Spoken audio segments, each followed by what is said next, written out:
Hello and welcome to this episode of Peak Life. I'm Elizabeth Vaughn, and today I'm here with Amanda Jackson, the boss of all things Chesapeake Public Libraries. Thanks for being here, Amanda. Thanks for having me. It's been a wacky year, but the libraries have, without a doubt, stepped up to the plate. There's a lot going on and I want to get into, but there's one really big thing happening here, and that's with what used to be Cuffy Library. Correct. Is that right? Tell us what's going on. Oh, we're really excited about it. It's called the Cuffy Outreach and Innovation Library now.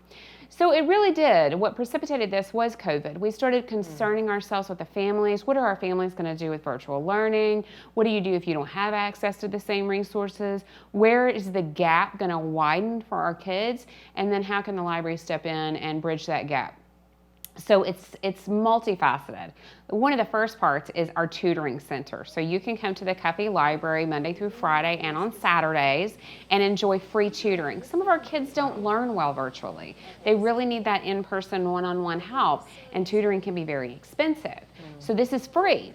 You can come in and you can access our live tutors in a variety of subject matters, and they'll help you through whatever it is that you might be struggling with, and the parents as well, because sometimes it's where do we go for our resources. Sure. And we started thinking about, when we were talking about that, how does that look in terms of who would we get to be our tutors? And ODU has a really great education program as well as a library science program, and their students will be doing practicums right now. You can't do that in a virtual learning center. Amazing. But they have all the expertise. So Sure. We're not experts on everything, but we're experts on finding everything. That's what the library's all about. Right? I love it. So we were able to partner with them, and they've got their tutors coming in. So they've got the latest and greatest in education and learning and practical experiences. Awesome. And it gives them experiences, and it helps our students as well. So that's one part. Okay. There's more? There's more. There's like so much more. Tell me. For our traditional library users, we still kept the Cuffy Center. A lot of our traditional users in the Cuffy area were using our computers and our faxing and notary. So on the first floor, when you go in, you can still do all of those things. And then we bought two really exciting pieces of equipment. So some of our readers really like to place a hold on an item and want to pick it up in a certain location.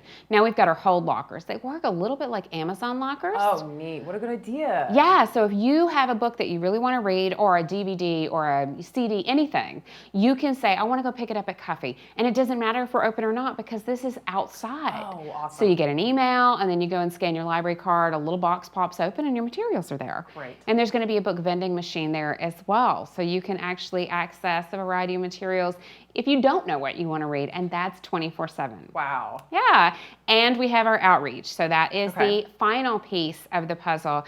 We actually transitioned 8 of our staff to outreach staff, because we realized a lot of our students having to try to work and also virtual school, that was going to put a lot of people in a predicament of being able to even access our services from the building perspective. Just getting to them, transportation is difficult. Yeah. So with our outreach, we had 8 additional staff assigned to outreach. We've bought additional vehicles, and they'll be doing mobile services. So they're going to different places in the community every week, and they'll have laptops, they'll have Wi-Fi, wireless printing is going to be there, and mobile notary service.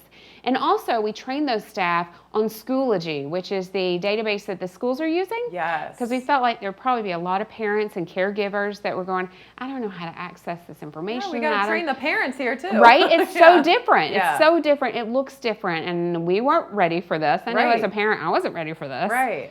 So what do you do? So we wanted to make sure our subject matter experts were trained so that they could help walk them through the process, and they were familiar with that. And we're doing virtual visits.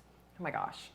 I'm exhausted. It's a lot. Just listening to all of that. It's a lot. You know, the incredible thing, I think there is a stereotype of libraries that is very, very old. And it's you go, and it's musty, and you can learn things, and there's books, and that's all well and good.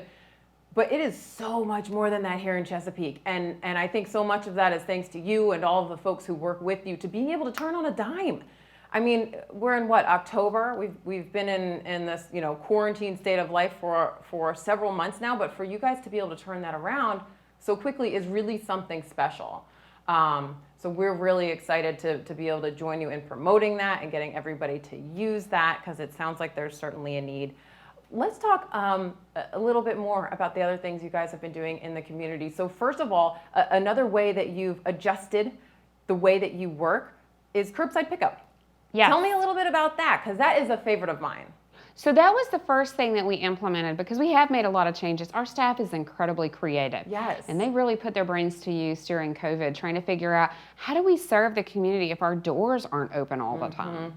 And how do we serve the community who may be nervous to come into our buildings when the doors are open? Sure. So curbside's the way they figured out how to do this. And basically, no matter what your reason, if you don't want to get out of your car, you can place your books on hold, pull up to any of our locations, call, and they will bring the books to you. It doesn't get simpler than that. That's great. Is that something you see going on, even maybe when we get back to normal? 100%. Good. People really enjoy that. For some people who have mobility issues, it makes it very easy. And then for some of our families that have a lot of kids, you know, getting them out when they're toddlers is like a whole other activity in itself. Yes, it is. So it's really nice to be able to do that. I love that one, for sure. Now, the other thing you guys have done over the past several months, we've had several elections, and this one coming up, you've opened your doors to allow early voting. There must have been a lot of thought that went into that. Of course, we want this early voting to go well and to be accessible, but surely you had to put some thought into whether or not that was a right fit for the library. So what made you decide on, yes, let's open the doors? Well, it started because we talked last year in 2019 about how 2020 was going to be a year of a lot of elections for our city. Yeah. And we wanted to create 2020 as the year of civic engagement. Let's talk to people about how to vote, how to register to vote, what different offices mean. And in January and February, we did what we called like kind of soft passive programs. Do you know when to contact your city council? Do you know who your legislator is? Those kind of things. And we didn't know COVID was coming. Yeah. Then in March, we're like, oh my goodness, here we are. And none of the things we planned, we can't do those anymore. Sure. So how can we continue to participate? I read an article that the registrar was seeing an influx of absentee ballots, and I thought, well, we've got people here that can't serve the public the same way. Maybe we could serve the public this way. So we partnered with her and her office to do absentee ballots for our local elections. That went over so well, and we created such a great partnership and relationship there that when it was time for early voting, we looked at that partnership along with our CDC and health department guidelines and felt like they talked to us about what they were going to implement to keep things safe and to keep everybody healthy. And then we talked to our management team and leadership team to talk about how that would look from a perspective of our buildings, since most of our meeting rooms aren't necessarily attached. You don't have to go through the library. You can go into the front doors, and usually the meeting room is to your left or to your right. It made it a lot easier for us to keep physical distancing. And everybody felt like this was the right decision for us. So everyone was super supportive. And as you mentioned, we have lines out the door every single day. Yeah. People are so excited about it. And we're really proud to be able to offer this for the first time in Virginia. Yeah. For us to have all of our locations as a site that is easily accessible to everybody. It feels very comfortable for people to walk into, and they can participate. I love it. Well, we're certainly very appreciative of that. Amanda, is there anything else wild and crazy beyond the books? Because you still have books, right? There's still books in there? Okay, good. Anything additional you want to share? Well, we've done a lot. I want to say how proud and thankful I am to be able to work with our team. Our team has really jumped in and been so unique, like you said, creative in their ideas. We have done the absentee voting. We've done curbside services. We made 4,500 masks when we were having issues getting PPEs. That's right. I mean, literally that's something that I think our city as a whole needs to be very proud of, is especially during the worst times of it, when we were seeing other places doing layoffs, getting rid of folks, eliminating positions. There are so many needs in our community that we don't even get to fulfill during a normal, regular blue sky day, that we were able to jump in and fulfill some of those needs. Absolutely. We had feeding sites for the schools. The schools did that, and we made 10,000 take-home kits for kids to stay active before school was out last summer. Oh my gosh. And we've done I can't even imagine how many virtual programs we've done. Right. We've got all of our programs are on our website. We've got them up and running, and we're continuing to do that. So we can't do in-person programs right now, and that stinks because that's part of the fun of being in the library. Yeah. But we've done a lot virtually, so you can access our on-the-go story times that pop up all over the city. We've also got STEM programs for science and math, and then our big events that we have every year. Fantasize, ShowBookCon, Haunted Hogwarts. These are huge events that thousands of people come to. Instead of canceling them, Black Ink, instead of canceling them, we got the presenters to be able to do these things virtually so you can access them from home. And that's just due to the drive our staff has to meet the needs of the community. I couldn't be prouder of them and prouder to work with them. Well, you mentioned real briefly, we're going to send people to your website, your new website. It is a new website. In the midst of this, you also launched a new website. It is. What else are you up to? Because we weren't suckers for punishment enough. We were like, let's change all of our computer systems. Sure, yeah, that sounds good. ChesapeakeLibrary.org? Yes. All right, so that's where they're going to go find information or finding you guys on Facebook. You're very active on Facebook.